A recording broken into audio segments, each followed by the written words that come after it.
विश्व आदिवासी दिनानिमित्त शहाद्यात भव्य रक्तदान शिबिर संपन्न। वीर आदिवासी ब्रिगेडचा उपक्रम। जागतिक आदिवासी दिनाचे औचित्य साधून तसेच जय वळवी यांच्या समर्थनार्थ वीर आदिवासी ब्रिगेड संघटनेच्या वतीने शहादा येथील शासकीय विश्रामगृह आवारात भव्य रक्तदान शिबिराचे आयोजन करण्यात आले।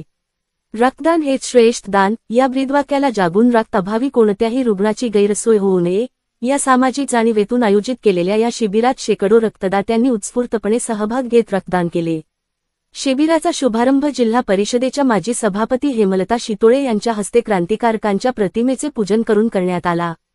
या प्रसंगी तळोदा शहादा मतदारसंघाचे आमदार राजेश पाडवी आणि भाजप जिल्हा उपाध्यक्ष प्राध्यापक मकरंद पाटील, शहादा पोलीस निरीक्षक हेमंतकुमार पाटील यांनी विशेष उपस्थिती लावून रक्तदात्यांचा सत्कार केला व त्यांना प्रमाणपत्र वितरित केले।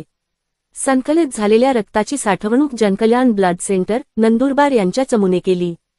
या उपक्रमास वीर आदिवासी ब्रिगेडच्या कार्यकर्त्यांचे मोलाचे सहकार्य लाभले असून शिबिर यशस्वी करण्यासाठी संघटनेचे पदाधिकारी व कार्यकर्ते मोठ्या संख्येने उपस्थित होते। SMTV मराठी न्यूज संजय मोहिते, मुख्य संपादक, शहादा। आज आपल्या इथे 9 ऑगस्टच्या विश्व आदिवासी दिनाच्या जल जंगल जमीन संस्कृती जपणारे आपल्या आदिवासी बांधवांना सर्वांना खूप खूप माझ्याकडनं शुभेच्छा।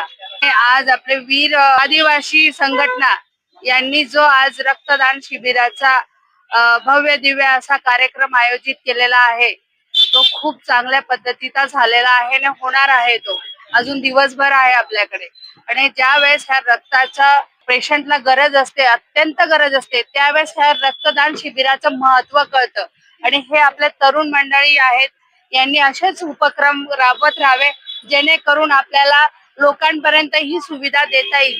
प्रत्येकाच्या डोक्यातनं ज्या योजना चालू असतात तरुण मित्र मंडळाच्या त्या योजनांना आपण प्रोत्साहन दिलं पाहिजे आणि चांगले उपक्रम आहेत। हे अत्यंत व्यवस्थित उपक्रम चांगल्या पद्धतीने केलेला आहे आणि ज्यांनी हे संघटनावाल्यांनी आपला जो हा कार्यक्रम आयोजित केला आहे त्यांना सुद्धा मी खूप खूप धन्यवाद देते आणि पुढच्या वाटचालीस आपल्याला शुभेच्छाही देते ह्या संघटनेला आणि येणाऱ्या काळामध्ये आदिवासी समाजाची संस्कृती जपणारे अशी जनजागृती व्हावी म्हणून हे कार्यक्रम करण्याची खरं अत्यंत गरज आहे।